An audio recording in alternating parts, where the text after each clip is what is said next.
ಇನ್ನು ಕೋಗಿಲು ನಿರಾಶ್ರಿತರಿಗೆ ಸರ್ಕಾರ ಕೊಟ್ಟಿರುವಂತಹ ಗುಡ್ ನ್ಯೂಸ್. ನಾಳೆನೇ ಕೋಗಿಲು ನಿರಾಶ್ರಿತರಿಗೆ ಮನೆಗಳನ್ನು ವಿತರಣೆ ಮಾಡಲಾಗುತ್ತೆ ಅನ್ನುವಂಥದ್ರ ಬಗ್ಗೆ ಹೊರಬರ್ತಾ ಇರುವಂತಹ ಮಾಹಿತಿ.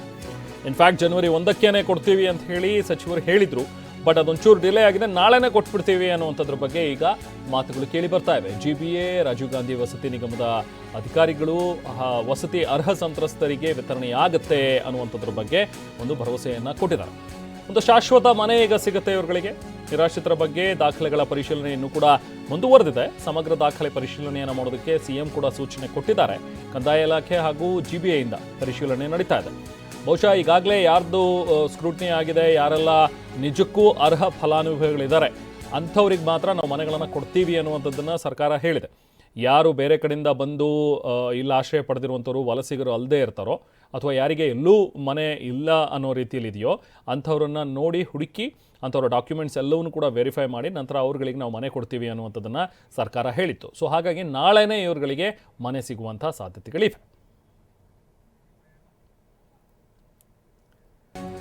ಸೊ ಅಲ್ಲಿ ಸ್ಥಳೀಯರು ಮತ್ತು ಅರ್ಹರಿಗೆ ಮಾತ್ರ ಮನೆ ಕೊಡ್ತೀವಿ ಅನ್ನುವಂಥದ್ದನ್ನು ಈಗಾಗಲೇ ಹೇಳಿದ್ದಾರೆ. ನಗರಾಭಿವೃದ್ಧಿ ಸಚಿವರಾಗಿರುವಂತಹ ಬೈರತಿ ಸುರೇಶ್ ಅವರು ಕೂಡ ಈಗಾಗಲೇ ಈ ಬಗ್ಗೆ ಸ್ಪಷ್ಟನೆಯನ್ನು ಕೊಟ್ಟಿದ್ದಾರೆ. ನಾವು ಪರಿಶೀಲನೆ ಮಾಡಿದ್ವಿ, ಆ ಪರಿಶೀಲನೆ ಮಾಡಿದಾಗ 90 ಜನ ಮಾತ್ರ ಅಲ್ಲಿ ಸ್ಥಳೀಯರಿದ್ದಾರೆ ಅನ್ನುವಂಥದ್ದು ಗೊತ್ತಾಗಿದೆ.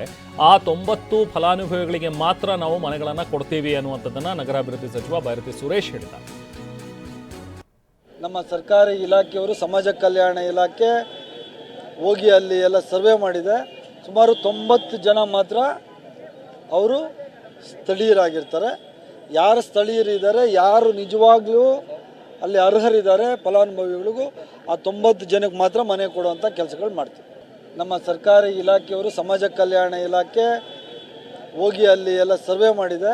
ಸುಮಾರು 90 ಜನ ಮಾತ್ರ ಅವರು ಸ್ಥಳೀಯರಾಗಿರ್ತಾರೆ.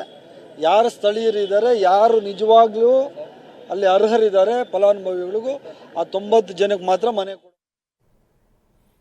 ಇದು ಬೈರತಿ ಸುರೇಶ್ ಅವರ ಹೇಳಿಕೆ. ಯಾರು ಫಲಾನುಭವಿಗಳಿದ್ದಾರೆ ಅಂದರೆ ಅರ್ಹರು ಹಾಗೆ ಸ್ಥಳೀಯರು ಅವ್ರಿಗೆ ನಾವು ಕೊಡ್ತೀವಿ ಅಂತೇಳಿ.